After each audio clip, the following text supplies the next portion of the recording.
Good morning class. Welcome to Bright Winner Classes. So last videos में हमने हिंदी में अलंकार कंप्लीट किया था. आज हम हिंदी में आगे पढ़ेंगे संधि. ओके. सो अगर आपने पिछली वीडियोस नहीं देखी हैं तो काइंडली प्लेलिस्ट विज़िट करें और आपको इस वीडियो का PDF टेलीग्राम पे मिल जाएगा और टेलीग्राम का लिंक आपको डिस्क्रिप्शन बॉक्स में मिल जाएगा. सो आप लोग डिस्क्रिप्शन बॉक्स चेक कीजिए, टेलीग्राम चैनल ज्वाइन कीजिए और सारे चैप्टर्स का नोट ले लीजिए. ओके. सो आइए अब हम चैप्टर संधि स्टार्ट करते हैं. संधि कहते हैं जब दो वर्ण के मेल से कोई शब्द बनता है तब उसे संधि कहते हैं. ओके. संधि को इंग्लिश में सीम कहते हैं. चलिए अब डेफिनेशन ठीक से पढ़ के स्टार्ट करते हैं. दो वर्णों, स्वर या व्यंजन के मेल से होने वाले विकार को संधि कहते हैं. ओके. दूसरे अर्थ में कह सकते हैं संधि का सामान्य अर्थ है मेल. इसमें दो अक्षर मिलने से तीसरे शब्द की रचना होती है. इसी को संधि कहते हैं. यानी जब दो अलग अलग शब्द मिलकर कोई तीसरा शब्द बनाते हैं और वो तीसरा शब्द कोई अर्थ देता है. ओके. ये नहीं कि कुछ भी हमने वर्ड बना दिया, कोई भी शब्द बना दिया, उसका अर्थ नहीं भी है तब भी चलेगा, वैसा नहीं है. दो शब्द होने चाहिए जिनका प्रॉपर अर्थ होता हो. उन दो शब्दों के मेल से बनेगा तीसरा शब्द जिसका प्रॉपर अर्थ होगा और तभी उस मेल को हम संधि कहेंगे. ओके. सरल शब्दों में कह सकते हैं दो शब्दों या शब्दांशों से मिलने से नया शब्द बनने पर उनके निकटवर्ती वर्णों में होने वाले परिवर्तन या विकारों को संधि कहते हैं. यानी जब दो अलग अलग शब्द मिलकर तीसरा शब्द बनाते हैं तो क्या होता है ना, पहले शब्द के आखिरी अक्षर से और सेकंड वाले शब्द के स्टार्टिंग के अक्षर से कुछ विकार होता है, यानी कुछ चेंजेस होते हैं, कुछ मात्रा में चेंजेस होते हैं. सो उसे असल में हम उसी मेल को संधि कहते हैं बिकॉज़ वो जो लास्ट का वर्ड होता है और फर्स्ट वर्ड मतलब पहले शब्द के आखिरी का वर्ण और दूसरे वाले शब्द के स्टार्टिंग का वर्ण वो मिलकर जो चेंज उत्पन्न करता है उसी को हम संधि कहते हैं. ओके. संधि का शाब्दिक अर्थ होता है मेल या समझौता. जब दो वर्णों का मिलन अत्यंत निकटता के कारण होता है तब उनमें कोई ना कोई परिवर्तन होता है. ओके. जैसे मैंने बताया पहले शब्द के लास्ट का कोई वर्ण और दूसरे शब्द के स्टार्टिंग के वर्ण में कोई परिवर्तन होता है और वही परिवर्तन संधि के नाम से जाना जाता है. ओके. अब ये हो गया संधि. अब देखिए संधि विच्छेद किसे कहते हैं. उन पदों को मूल रूप से पृथक कर देना संधि विच्छेद है. यानी अभी हमने क्या किया, दो अलग अलग शब्दों को जोड़कर एक तीसरा शब्द बनाया, उसे कहते हैं संधि या फिर मेल. लेकिन जब उस कंप्लीट तीसरे शब्द को हम वापस से तोड़ेंगे तो वो वही पहले दो शब्दों में टूट जाएगा, यानी पृथक हो जाएगा, अलग हो जाएगा. तो उसे हम कहेंगे संधि विच्छेद. ओके. दो अलग अलग शब्दों को जोड़कर जब तीसरा शब्द बनेगा तो वो संधि, और अगर किसी प्रॉपर एक शब्द को तोड़कर दो अलग अलग शब्द बनेगा तो उसे कहेंगे संधि विच्छेद. आइए आगे देखते हैं. कुछ एग्जाम्पल्स हैं. जैसे हिम जोड़ आलय, ये हुआ हिमालय. तो ये जो हिम जोड़ आलय मिलकर हिमालय बना, इस प्रोसेस को हम संधि कहते हैं. ओके. और दूसरा एग्जाम्पल देखिए, एक प्रॉपर वर्ड है अत्यधिक. ओके. ये एक कंप्लीट शब्द है अत्यधिक. जब इसे हम तोड़ेंगे तो लिखेंगे अति जोड़ अधिक, इसे कहेंगे हम संधि विच्छेद. तो अब आई होप आप लोग समझ गए होंगे, जब दो शब्दों को जोड़कर तीसरा शब्द बने तो संधि, और जब किसी एक प्रॉपर शब्द को तोड़कर दो अलग शब्द बने तो वो होता है संधि विच्छेद. फिलहाल हमें संधि पढ़ना है तो इसलिए आगे एग्जाम्पल संधि का है. आइए देखते हैं. यथा जोड़ उचित, ये होगा यथोचित.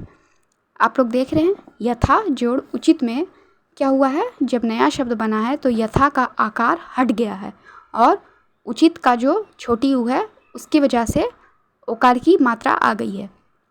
इसी बीच ये जो चेंज हुआ है ना, इसी परिवर्तन को हम संधि कहते हैं. ओके. चलिए आगे है यश जोड़ इच्छा. यशाइच। ओके, ये जो चेंज हुआ ना, इसे भी हम कहते हैं संधि। आगे है अखी जोड़ ईश्वर, ये होगा अखिलेश्वर। ओके, चलिए अब हम आगे चलते हैं। ये तो हो गया हमारा संधि। अब हम देखेंगे संधि कितने प्रकार का होता है। बाकी संधि का आगे भी एग्जाम्पल है, लेकिन पहले हम इसके भेद देख लेते हैं। वर्णों के आधार पर संधि के 3 भेद हैं। ओके, पहला है स्वर संधि, दूसरा है व्यंजन संधि और तीसरा है विसर्ग संधि। ओके, चलिए ये तो हो गया इसका पार्ट। अब देखिए स्वर संधि हम किसे कहते हैं। 2 स्वरों के मेल से होने वाले विकार या परिवर्तन को स्वर संधि कहते हैं। 2 स्वरों के मेल से होने वाले विकार या परिवर्तन को स्वर संधि कहते हैं। अब देखिए स्वर कैसे, जैसे विद्या जोड़ आलय, ये बनेगा विद्यालय। तो विद्या में जब लास्ट में आकार की मात्रा है तो वो भी हो गया स्वर, बिकॉज आकार की मात्रा है तो वो स्वर है। जैसे अ, आ, छोटी ई, बड़ी ई, ये हम पढ़ते हैं ना, तो आ है ना आकार की मात्रा, वो सब स्वर होता है। अच्छा, आगे है आलय। तो आलय में भी जो पहले आ है, ओके, वो भी स्वर है। तो क्या हो रहा है, विद्या का आकार यानी स्वर, आगे आलय का आ मतलब स्वर। तो जब 2 स्वरों के मेल से कोई विकार उत्पन्न हुआ है और नया शब्द विद्यालय बना है तो इसे हम स्वर संधि कहते हैं। ओके, अब देखिए यह स्वर संधियाँ भी 5 प्रकार की होती हैं। पहला है दीर्घ संधि, दूसरा है गुण संधि, तीसरा है वृद्धि संधि, चौथा है यण संधि और 5वां है अयादि संधि। ओके, चलिए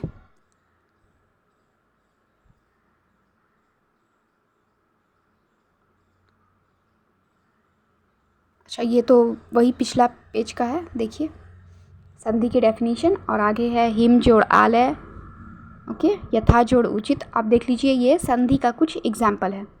यथा जोड़ उचित, यथोचित, यश जोड़ इच्छा, यशाइच, अखि जोड़ ईश्वर, अखिलेश्वर, आत्मा जोड़ उत्सर्ग, आत्मोत्सर्ग, महाजोड़ ऋषि, महर्षि, लोक जोड़ उक्ति, लोकोक्ति।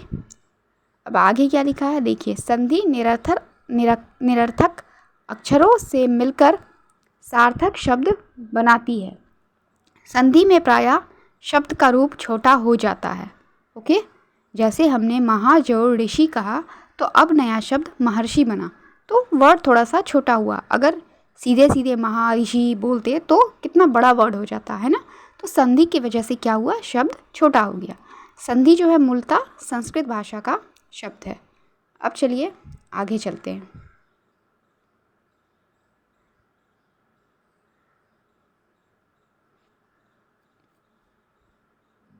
अभी जो हमने स्वर संधि के 5 प्रकार पढ़े हैं, ये उनमें से एक है। तो चलिए एक एक करके देखते हैं।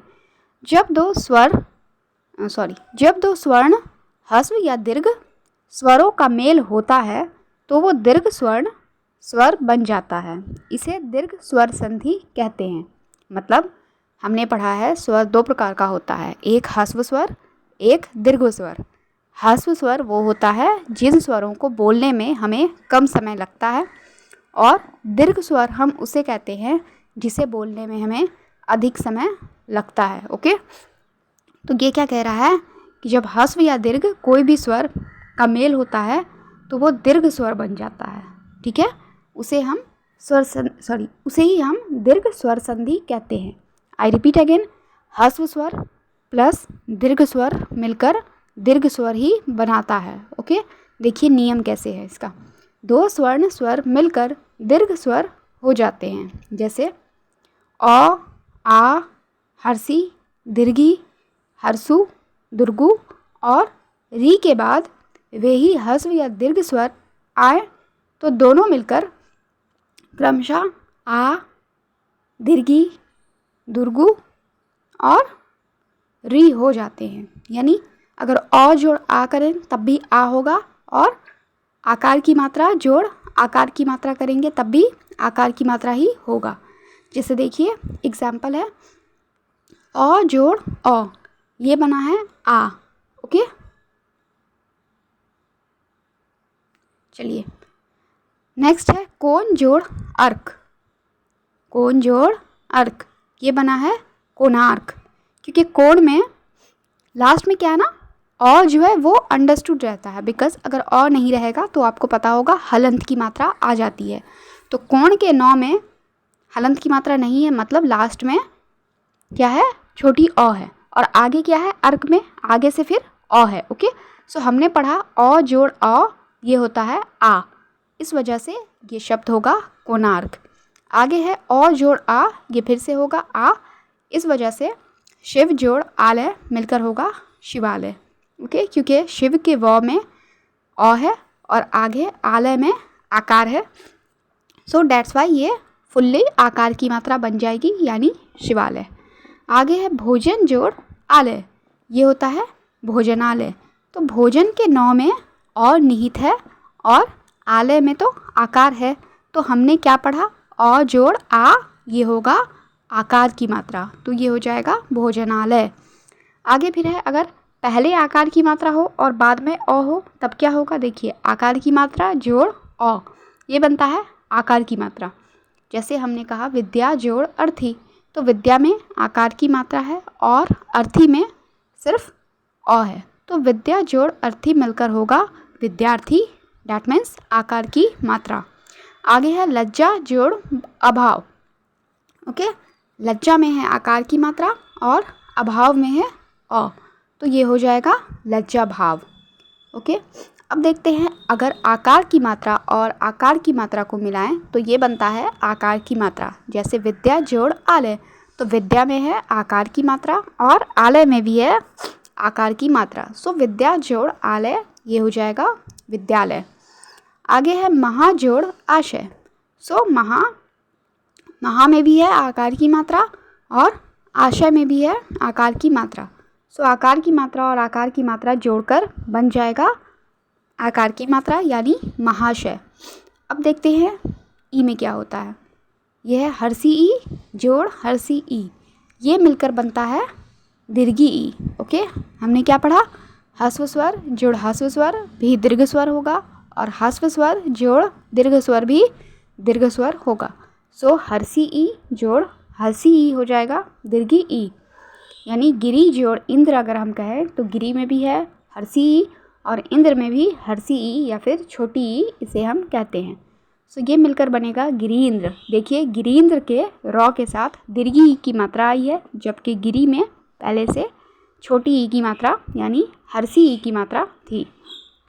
आगे है हर्षी ई जोड़ दीर्घी ई, ये मिलकर बना है दीर्घ ई, यानी गिरी जोड़ ईश, ये हो जाएगा गिरीश। ओके, आगे है दीर्घी ई जोड़ हर्षी ई, ये मिलकर बनेगा दीर्घी ई। जैसे मही जोड़ इंद्र, मही में है दीर्घी ई और इंद्र में है हर्षी ई, तो मही जोड़ इंद्र होगा महींद्र और दीर्घी ई जोड़ दीर्घी ई ये हो जाएगा दीर्घी ई। यानी अगर पृथ्वी जोड़ ईश है तो ये होगा पृथ्वी ईश। स्टूडेंट्स मैं समरी बता दूं, ध्यान रखिएगा, ह्रस्व स्वर जोड़ दीर्घ स्वर भी दीर्घ स्वर ही होगा और दीर्घ स्वर जोड़ दीर्घ स्वर भी दीर्घ स्वर ही होगा और ह्रस्व स्वर जोड़ दीर्घ स्वर भी दीर्घ स्वर होगा। ओके, सो ये आप लोग याद रखेंगे। आगे चलिए,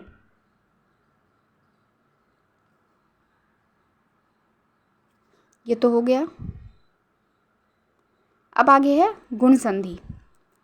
आ के साथ ई यानी हर्षी ई दीर्घी ई का मेल होने पर ए, हर्षु उ दुर्गु उ का मेल होने पर ओ तथा री का मेल होने पर अर हो जाने से इसे हम गुण संधि कहते हैं। कैसे, देखिए अ या आकार की मात्रा के साथ अगर हर्षी ई या दीर्घी ई की मात्रा जुड़ेगी तो ये बनेगा ए। ओके, ये हुआ एक सेंटेंस। आगे है हर्षु उ या दुर्गु उ का मेल होने पर होगा ओ, मतलब अ या आकार के साथ अगर हर्षु उ और दुर्गु उ का मेल होता है तब बनेगा ओ, और अ या आ के साथ यानी अ या आकार की मात्रा के साथ अगर री का मेल होगा तो वो होगा अर। ओके, आई रिपीट अगेन, ये लाइन थोड़ा ध्यान से पढ़िएगा, ये क्या है ना, एक ही साथ सब कुछ बोल दिया है। अगर अ और आकार की मात्रा के साथ हल्सी ई और दीर्घी ई जुड़े तो उसे हम ए कहेंगे। अगर अ और आ के साथ हर्षु उ और दुर्गु उ जुड़े तो उसे ओ कहेंगे। और अ और आकार के साथ अगर री जुड़े तो उसे अर कहेंगे। ठीक है, एग्जाम्पल से समझते हैं एंड इसे हम कहते हैं गुण संधि। जैसे देखिए यहाँ पर अ जोड़ ई, ये हो गया ए। ओके, जैसे देव जोड़ इंद्र, तो देव में अ निहित है और इंद्र में तो आपको हर्षी ई दिख रहा है, तो देव जोड़ इंद्र होगा देवेंद्र। ओके स्टूडेंट, ये देवेंद्र में है ना, व के ऊपर भी एकार की मात्रा होती है। आई थिंक ये मिसप्रिंट है, डेट्स वाई ये नहीं है। ओके सो देवेंद्र हो जाएगा। आप लोग अगर नोट कर रहे हैं तो सही से नोट कीजिएगा। आगे है अ जोड़ दीर्घी ई। ओके सो ये भी ए होगा, हमने पढ़ा। अ और आकार के साथ अगर हर्षी ई और दीर्घी ई जुड़े तो उसे कहते हैं, तो जोड़ने के बाद बनता है ए। ओके सो यहाँ अ जोड़ ई, ये बना ए, यानी देव जोड़ ईश। देव में व में अ निहित है और ईश में दीर्घी ई की मात्रा है, सो देव जोड़ ईश, ये हो गया देवेश। आगे है आकार की मात्रा जोड़ हर्षी ई, ये भी बनेगा ए, यानी महा जोड़ इंद्र। अगर हम कहें तो महा में आकार की मात्रा है और इंद्र में छोटी ई है, सो ये महा जोड़ इंद्र, ये हो गया महेंद्र। आगे है अ जोड़ उ, हमने पढ़ा अ और आकार के साथ अगर उ जुड़े तो ये बनता है ओ, सो अ जोड़ उ, ये बना ओ, यानी चंद्र जोड़ उदय। तो चंद्र में अ निहित है और उदय में हर्षु उ है, सो चंद्र जोड़ उदय हो गया चंद्रोदय। आगे है अ जोड़ उ, यानी अ जोड़ दुर्गु उ, सो ये भी बनेगा ओ, यानी समुद्र जोड़ ऊर्मी। समुद्र में अ निहित है और ऊर्मी में दुर्गु उ है, सो समुद्र जोड़ ऊर्मी, ये हो गया समुद्रोर्मी। ओके समुद्रोर्मी। आगे है आकार की मात्रा जोड़ हर्षु उ, ये भी होगा ओ। जैसे महा जोड़ उत्सव, महा में आकार की मात्रा है और उत्सव में हर्षु उ है, सो ये हो जाएगा महोत्सव। आगे है आकार की मात्रा जोड़ हर्षु उ, ये बनता है ओ। जैसे गंगा जोड़ ऊर्मी, यानी गंगोर्मी। आगे है अ जोड़ री, ये हमने पढ़ा, अर बनता है। तो जैसे कहते हैं देव जोड़ ऋषि, तो जब हम देव जोड़ ऋषि कहते हैं तो शब्द बनता है देवर्षि। ओके, बिकॉज अर बनता है ना, सो इसलिए देव जोड़ ऋषि को हम देव ऋषि ना कहकर देवर्षि कहते हैं। आगे है आकार की मात्रा जोड़ री, इसे कहते हैं अर। जैसे महा जोड़ ऋषि, तो ये भी होगा महर्षि, उसे हम महाऋषि नहीं कहते हैं, हम महर्षि कहते हैं। स्टूडेंट्स, तो आपने समझा अभी तक हमने जो भी संधि पढ़ा, इससे हमें समझ में आता है संधि बहुत ही इम्पॉर्टेंट चैप्टर है। बिकॉज संधि अगर हम नहीं पढ़ेंगे तो हमें नहीं पता होगा कि दो शब्द जोड़ने के बाद तीसरा शब्द क्या बनेगा। मान लीजिए आपने नहीं पढ़ा होता कि आकार की मात्रा जोड़ री अर बनता है, तो आप महा जोड़ ऋषि को महाऋषि समझते है ना। इसलिए हिंदी में संधि बहुत ही इम्पॉर्टेंट है। बगैर संधि पढ़े हम शब्द निर्माण नहीं कर सकते हैं और ना ही एग्ज़ाम में अच्छे मार्क्स ला सकते हैं। ओके, चलिए अब आगे है वृद्धि संधि। देखते हैं ये क्या होता है। अ आ, यानी अ आकार की मात्रा का मेल होता है तो ए बनता है। एकार के साथ होगा तो ए बनेगा, तथा ओ और अ के साथ होने पर अ में परिवर्तन को वृद्धि संधि कहते हैं। डेफिनेशन देखिए अगेन, अ आकार का मेल ए के साथ होने पर ए तथा ओ अ के साथ होने से अ में परिवर्तन को वृद्धि संधि कहते हैं। सॉरी, शायद पहले मैंने गलत बताया था। सो अ और आ का मेल अगर ए और ए के साथ होता है तो वो ए बनेगा, यानी एकार की मात्रा। तथा अगर अ और आकार की मात्रा का मेल ओ तथा औकार के साथ होगा तो वो अ बनेगा। इसे हम कहते हैं वृद्धि संधि। पहले चलिए एग्जाम्पल देखते हैं तो अच्छे से समझ में आएगा। अ के साथ ए है, ओके, ये एकार की मात्रा है। सो अ के साथ एकार की मात्रा का मेल होने पर बनता है ए, यानी एकार की मात्रा। जैसे अगर हमने कहा एक जोड़ एक, एक के क में अ निहित है और दूसरे वाले एक में तो ए है ही, सो एक जोड़ एक होगा एकैक, ओके। आगे है अ जोड़ एकार की मात्रा, तो ये भी बनेगा एकार की मात्रा, यानी नव जोड़ ऐश्वर्य। नव के व में अ निहित है और ऐश्वर्य में एकार की मात्रा है, तो ये हो जाएगा नवैश्वर्य, ओके। यानी नवै के ऊपर देखिए क्या हो गया, अब डबल एकार है ना, मतलब एकार की मात्रा। आगे है आकार की मात्रा जोड़ ए, ये बनता है एकार की मात्रा, ओके। जैसे महा जोड़ ऐश्वर्य, ये होगा महेश्वर्य, ओके। आगे है सदा जोड़ एव, सदा में है आकार की मात्रा और एव में है एकार की मात्रा, ये जुड़कर बनेगा एकार की मात्रा, मतलब सदैव। आगे है अ जोड़ ओकार की मात्रा, तो हमने डेफिनेशन में पढ़ा अ जोड़ ओकार की मात्रा मिलकर बनता है औकार की मात्रा, मतलब परम जोड़ ओजस्वी, ये होगा परमोजस्वी, ओके। आगे है वन जोड़ औषधि, वन में है अ और औषधि में है ओकार की मात्रा, सो अ और ओकार की मात्रा मिलकर बनता है औकार की मात्रा, सो वन जोड़ औषधि हो जाएगा वनौषधि, ओके, वनौषधि। चलिए अब है अ जोड़ औ, ये होता है औकार की मात्रा, यानी परम जोड़ औषध, ये होगा परमौषध। आगे है आकार की मात्रा जोड़ ओकार की मात्रा, ये भी हो जाएगा औकार की मात्रा, यानी महाजोड़ ओजस्वी, ये हो गया महोजस्वी, और महाजोड़ औषध हो गया महोषध। चलिए अब चलते हैं हम आगे। अब आगे है यण संधि। देखिए यण संधि किसे कहते हैं, हर्षी ई, दीर्घी ई, हर्षु ऊ, दुर्गु ऊ तथा री का मेल यदि असमान स्वर से होता है तो हर्षी ई, दीर्घी ई को य, हर्षु ऊ, दुर्गु ऊ को व तथा री को र हो जाता है, इसे यण संधि कहते हैं।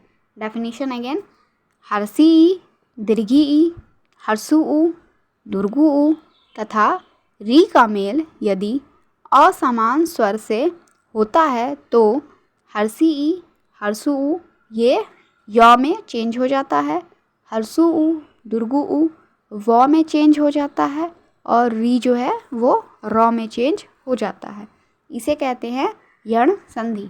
एग्जाम्पल देखिए, अगर ई जोड़ अ कहेंगे ना तो ये होगा य, ओके, यानी हर्षी ई को अगर अ के साथ जोड़ देंगे तो ये य बनेगा, यानी अगर कहते हैं यदि जोड़ अपि तो ये होता है यद्यपि, ओके। यद्यपि पढ़ते हैं इसे हम, मतलब य का स्वर रहता है यद्यपि। आगे है ई जोड़ आकार की मात्रा, ये होगा या, जैसे हमने कहा अति जोड़ आवश्यक, तो इसे कहते हैं अत्यावश्यक, ओके, अत्यावश्यक। आगे है हर्षी ई जोड़ हर्षु ऊ, ये बनेगा यू, ओके। जैसे कहा अति जोड़ उत्तम, तो इसे हम कहते हैं अत्योत्तम। स्टूडेंट्स ध्यान रहे, अति जोड़ उत्तम ये होता है अत्योत्तम। बस यही चेंज है जो आपको ध्यान में रखना है, अदरवाइज़ आप सही वर्ड का निर्माण नहीं कर पाओगे, सही शब्द की रचना नहीं हो सकेगी। आगे है हर्षी ई जोड़ तिरगु ऊ, ये होता है यू, ध्यान रहे ऊपर वाला था यू, मतलब य के साथ हर्षु की मात्रा, नीचे है य के साथ दीर्घु की मात्रा, ओके, यू, यानी अति जोड़ ऊष्म, ये होगा अत्यूष्म, ओके, अत्यूष्म। अब चलिए दूसरे टाइप का एग्जाम्पल है, हर्षु ऊ जोड़ अ, ये होता है व, ओके, यानी अनु जोड़ आय, ये होगा अन्वय, अनव्य, ओके, अनव्य पढ़ेंगे इसे। आगे है हर्षु ऊ जोड़ आकार की मात्रा, ये होगा वा, हर्षु ऊ जोड़ आकार की मात्रा ये होगा वा। जैसे मधु जोड़ आलय, ये होता है मध्यवालय। ओके, मध्यवालय। आगे है हर्षु ऊ जोड़ ओकार की मात्रा। हर्षु ऊ जोड़ ओकार की मात्रा ये होता है वो। ओके, जैसे गुरु जोड़ ओदन, ये होगा गुबोदन। गुरु जोड़ ओदन, ये होगा गुबोदन। आगे है ऊ जोड़ औकार की मात्रा, ये होगा वौ। क्या होगा? वौ। गुरु जोड़ औदार्य, ये होगा गुमौदार्य। ओके, ये सारे वर्ड्स ध्यान में रखिएगा, आप लोग एग्जाम में पूछता है। आगे है ऊ जोड़ ई, यानी हर्षु ऊ जोड़ हर्षी ई, ये होगा वी, यानी वॉ के साथ हर्षी ई की मात्रा वी। अनु जोड़ इत, ये होगा अन्वित। ओके, अन्वित। आगे है हर्षु ऊ जोड़ एकार की मात्रा, ये होगा वे। एग्जाम्पल अनु जोड़ एशन, ये होगा अन्वेषण।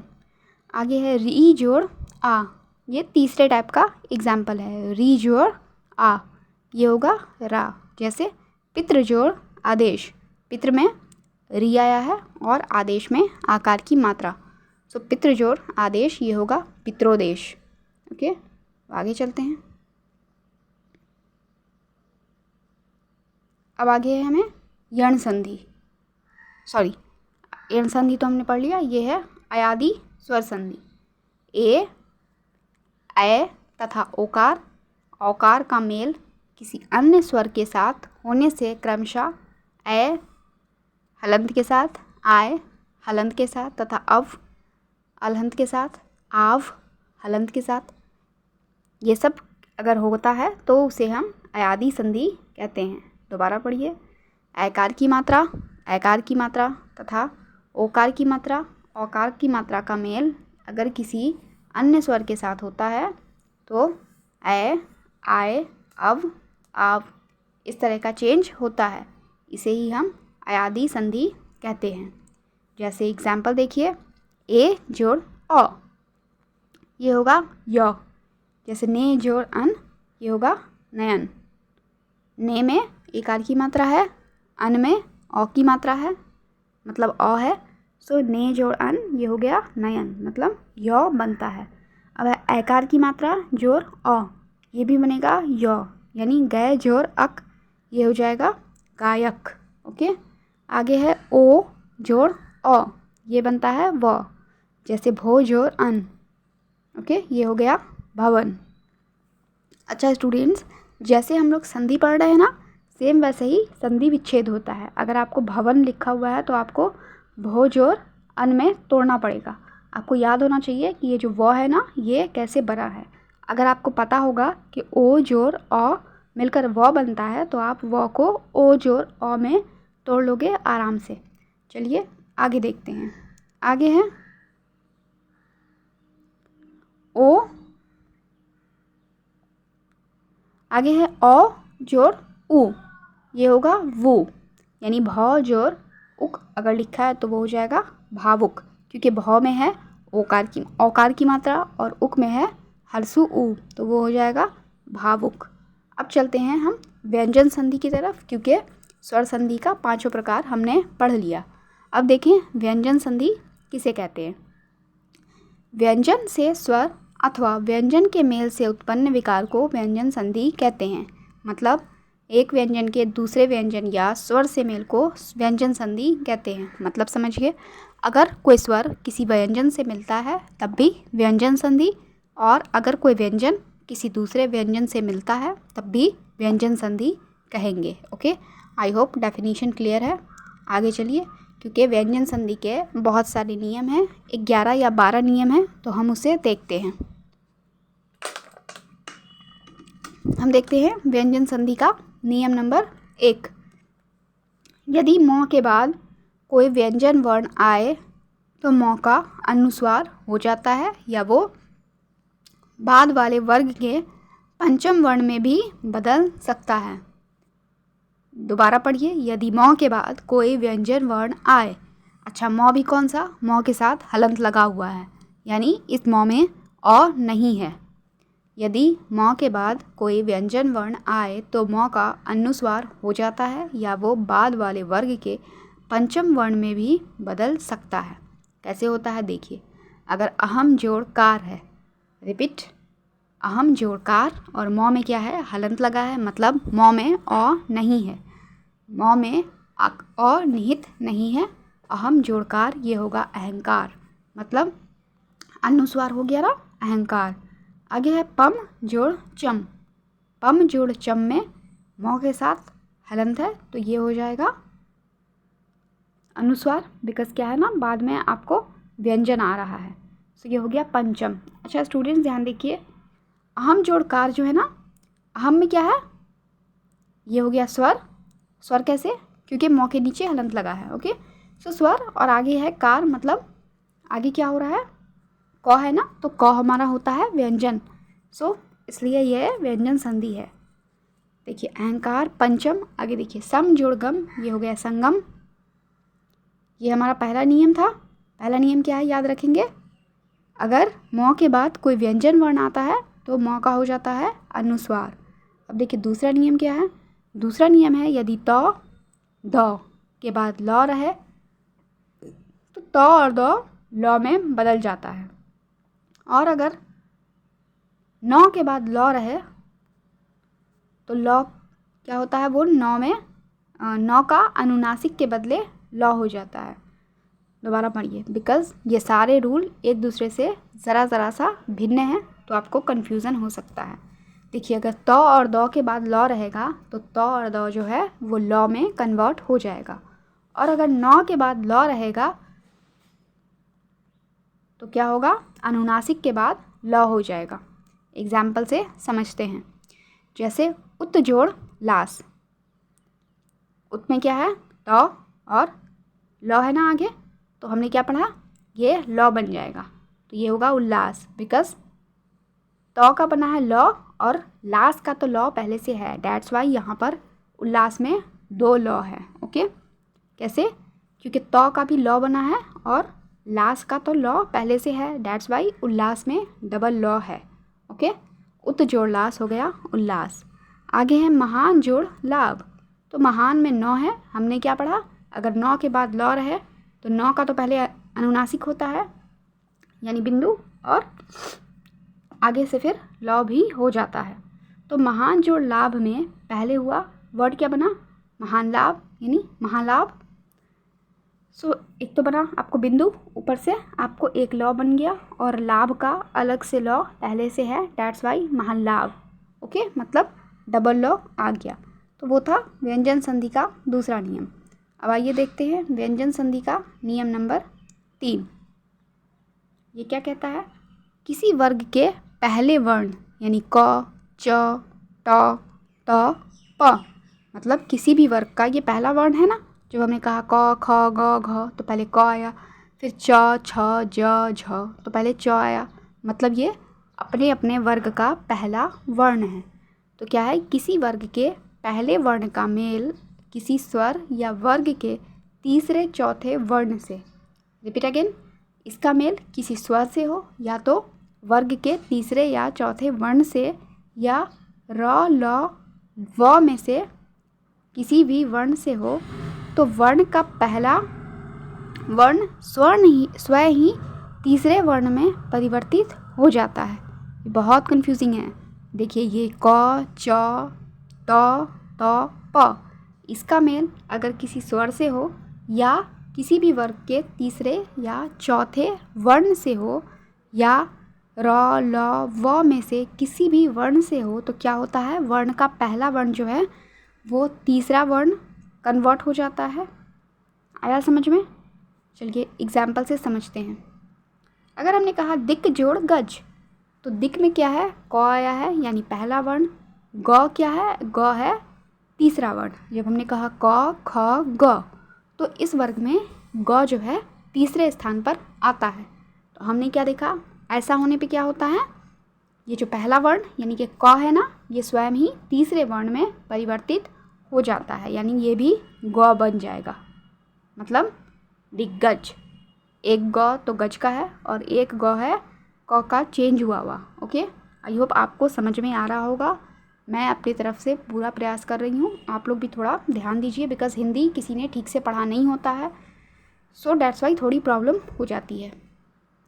दिक् जोड़ गज, ये होगा दिग्गज, क्योंकि वर्ग के तीसरे वर्ण से संधि हो रही है, तीसरा वर्ण यानी ग। आगे है षट जोड़ आनन, षट में ट है यानी पहला वर्ण, और आनन ये तो स्वर हो गया, तब भी आकार की मात्रा होगी, है ना, ये होगा षडानन। ओके, षडानन। चलिए आगे देखते हैं। षट जोड़ रिपु, षट जोड़ रिपु, ट है और रिपु यानी कि र है, तो क्या होगा, र में चेंज हो जाएगा, ये होगा षड्रिपु। क्या होगा, षड्रिपु, क्योंकि र से संधि हो रही है। आगे देखते हैं बाकी एग्जाम्पल्स। चलिए, जगत जोड़ ईश, जगत जोड़ ईश, जगत में क्या है, त यानी पहला वर्ण, और ईश ये तो ईकार की मात्रा है, ये है स्वर, तो जगत जोड़ ईश हो गया जगतदीश। तत्व जोड़ अनुसार, ये हो गया तदनुसार, तत्व में त और अनुस्वार यानी अ हो गया स्वर, तो हो गया तदनुसार। आगे है वाक जोड़ दान, वाक यानी क पहला वर्ण, दान यानी त वर्ग का तीसरा वर्ण, मतलब त थ द हम पढ़ते हैं ना, तो द तीसरा वर्ण है, तो ये हो जाएगा वागदान, क्योंकि क के अनुसार तीसरे वर्ण में चेंज होगा, और क के वर्ग का तीसरा वर्ण ग होता है, सो ये हो गया वागदान। आगे है दिक् जोड़ दर्शन, दिग्दर्शन। आगे है वाक जोड़ जाल, वाक जोड़ जाल, वाक यानी क पहला वर्ण, जाल यानी च वर्ग का तीसरा वर्ण, तो क के अनुसार ग में चेंज होगा, मतलब वगजाल। आगे है अप जोड़ ईंधन, अप यानी प पहला वर्ण, ईंधन मतलब स्वर, तो ये होगा अभिंधन, क्योंकि प के अनुसार तीसरे वर्ण में चेंज होगा, और प के अनुसार तीसरा वर्ण क्या होगा, प के वर्ग का प फ ब, इसलिए ये हो गया अभिंधन। आगे है तत्व जोड़ रूप, ये र के साथ हो रहा है, तो र ही रह जाएगा यानी तद्रूप। ओके, तद्रूप, पहले तो त के अनुसार द में चेंज हो गया, क्योंकि त के वर्ग का तीसरा वर्ण द होता है, हमने कहा पढ़ा है ना, त थ त यानी तीसरा वर्ण, तो ये हो गया तद्रूप। आइए आगे चलते हैं। अब है व्यंजन संधि का चौथा नियम। 3 नियम हमने पढ़ा, अब देखिए चौथा नियम क्या कहता है। यदि क च ट त प, मतलब ये पहला वर्ण है, ओके, इसके बाद न या म आता है, तो क च ट त प ये सभी अपने वर्ग के पंचम वर्ण में बदल जाते हैं, मतलब ये लोग अपने ही वर्ग के लास्ट वर्ड में चेंज हो जाते हैं। कब, जब इन सभी के साथ न या म आता है तब। आइए एग्जाम्पल देखते हैं। वाक जोड़ मैं, वाक यानी क है पहला वर्ड, और मैं मतलब म आया है, तो क्या होगा, क अपने वर्ण के लास्ट वर्ण में चेंज हो जाएगा, और क का लास्ट वर्ण होता है अंगा। ओके, सो ये हो गया वांग्मय, इसे वांग्मय पढ़ते हैं। आगे आप जोड़ मैं, अप जोड़ मैं, सो अप प के वर्ग का लास्ट वर्ण भी म होता है, इसलिए ये हो जाएगा अम्मय, क्योंकि एक में तो पहले से ही है। आगे है षट जोड़ मार्ग, तो षट यानी ट और मार्ग मतलब म, तो ट के वर्ग का लास्ट यानी पांचवा वर्ण होता है छोटी न, इसलिए ये होगा षडमार्ग।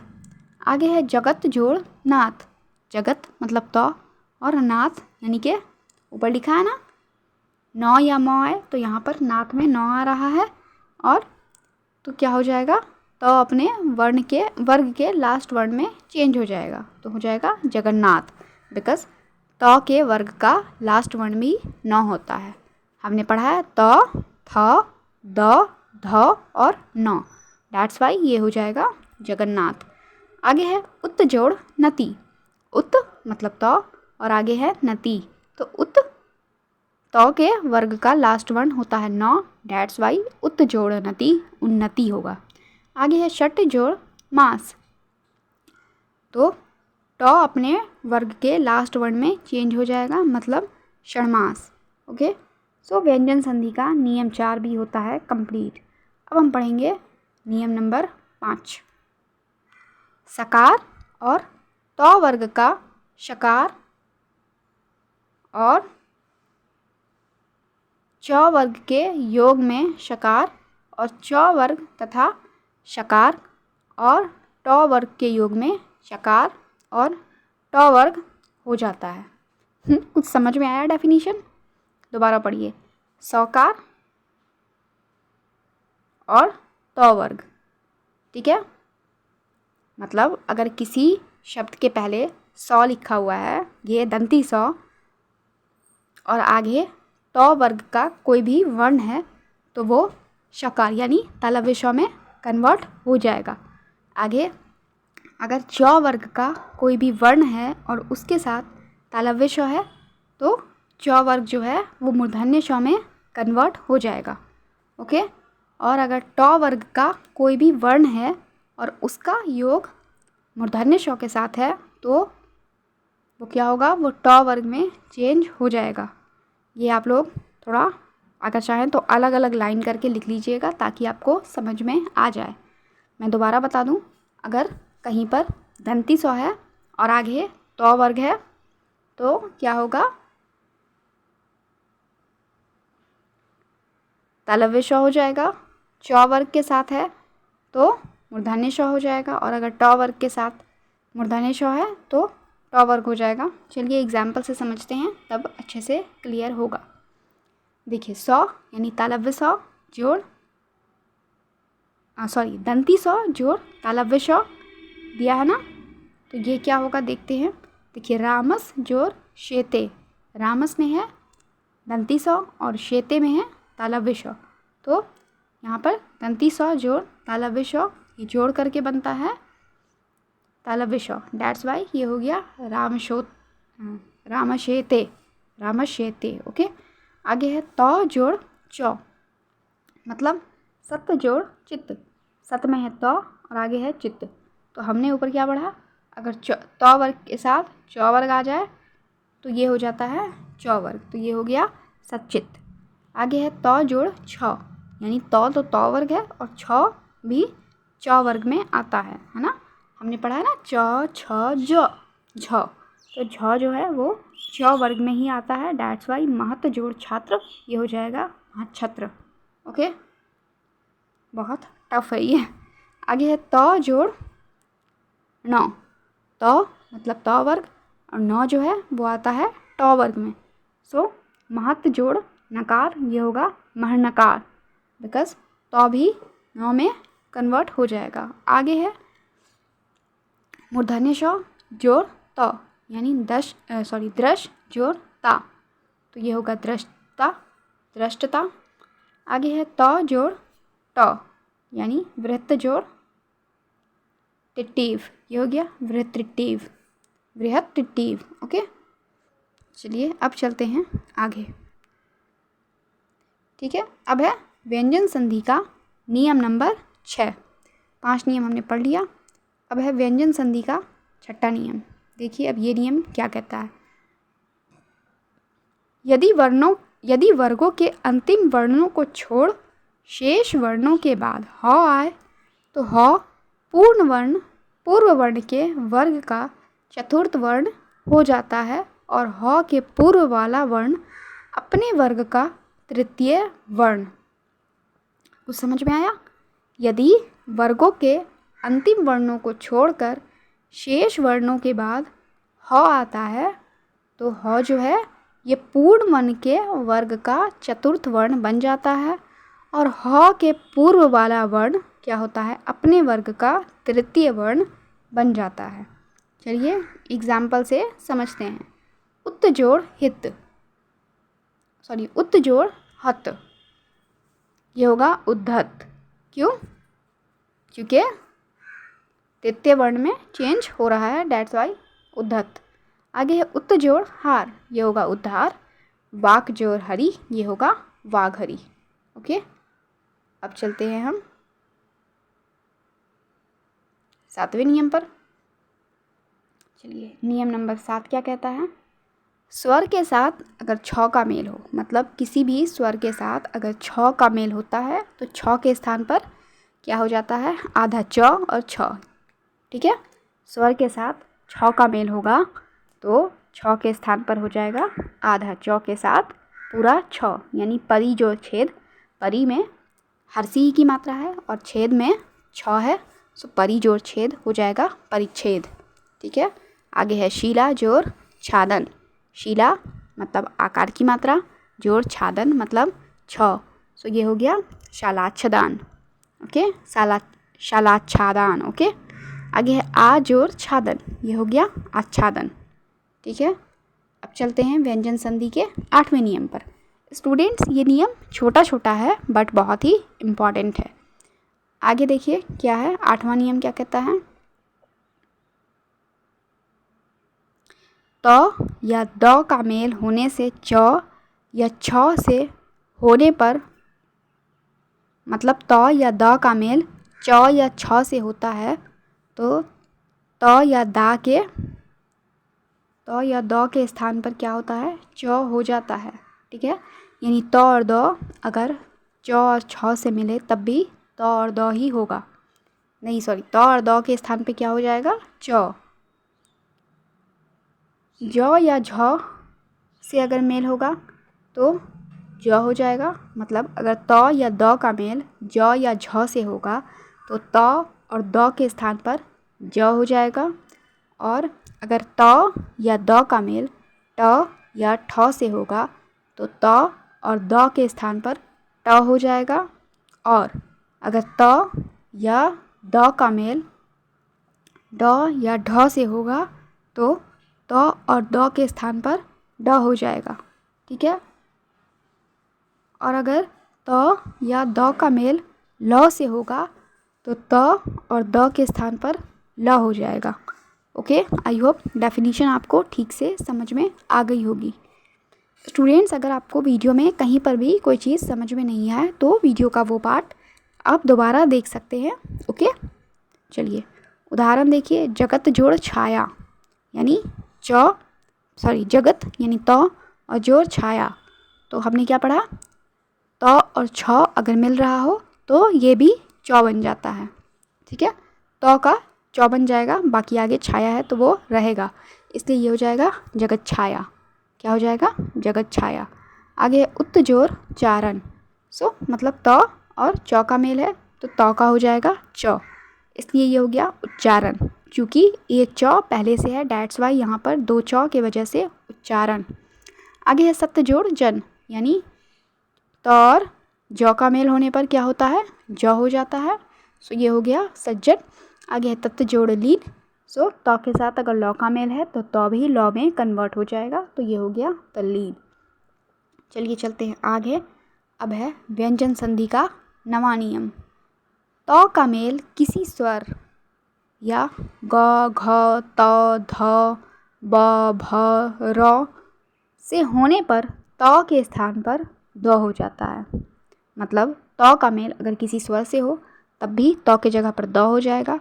अगर त का मेल ग, घ, द, ध, ब, भ या र से हो तब भी त के स्थान पर द हो जाएगा।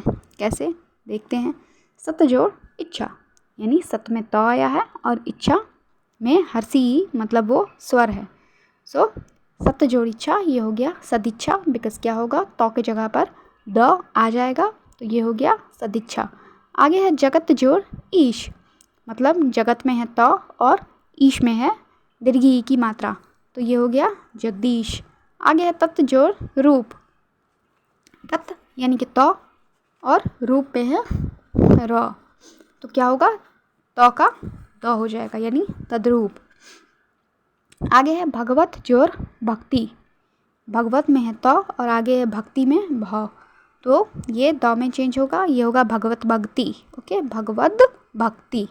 चलिए अब चलते हैं आगे। अब है व्यंजन संधि का 10वां नियम। ये क्या कहता है? आइए देखते हैं। त या द का मेल श से होने पर त या द के स्थान पर च और श के स्थान पर छ हो जाता है। क्या समझे? त या द का मेल अगर श से है तो त या द के स्थान पर च हो जाएगा और श के स्थान पर छ हो जाएगा। कैसे? देखिए, उत जोड़ श्वास, उत मतलब त और श्वास में है श, तो क्या होगा? पहले तो त या द मतलब त के स्थान पर आपको च होगा और श के स्थान पर छ होगा। डैट्स वाई उत जोड़ श्वास हो जाएगा उच्छ्वास। उच्छ्वास में जो च है वो त के स्थान पर आया है और जो छ है वो तालव्य श के स्थान पर आया है। आगे है सत्य जोड़ शास्त्र। सत्य यानी त और शास्त्र में है तालव्य श, सो ये हो जाएगा सच्छास्त्र। ठीक है, सच्छास्त्र में जो च है वो त के स्थान पर है और जो छ है वो आपको तालव्य श के स्थान पर है, तो ये हो गया सच्छास्त्र। ठीक है, तो ये होता है व्यंजन का 10वां नियम भी ख़त्म। अब पढ़ते हैं व्यंजन संधि का नियम नंबर 11। त या द का मेल होने से त या द का मेल ह से होने पर त या द के स्थान पर द और ह के स्थान पर ध हो जाता है। कैसे? त या द का मेल अगर ह से हो रहा है तो त या द के स्थान पर द हो जाएगा और ह के स्थान पर ध हो जाएगा। एग्जाम्पल है जैसे पद जोड़ हति, है ना, पद मतलब द और हति मतलब ह, तो ये होगा पद्धति। पद्धति कैसे? क्योंकि ह के स्थान पर आपको ध हो गया, डैट्स वाई पद्धति। आगे है उत जोड़ हार। उत मतलब त और आगे है हार, सो त के स्थान पर आपको हो गया द और ह के स्थान पर आपको हो गया ध, डैट्स वाई ये बना उद्धार। अब चलते हैं नियम नंबर 12 पर। ये क्या कहता है? म का क से म तक किसी वर्ण से मेल होने पर, यानी क से लेकर म तक किसी भी वर्ण का अगर म से मेल हो रहा है तो क्या होगा? म के स्थान पर उस वर्ण वाले वर्ग का 5वां वर्ण आएगा। मतलब अगर क से लेकर म तक किसी भी वर्ण का मेल म से हो रहा है तो म के स्थान पर क्या आएगा? वो जिस भी वर्ण है ना, वो वर्ण जिस भी वर्ग का है उसी का 5वां वर्ण आएगा। जैसे सम जोड़ तुष्ट,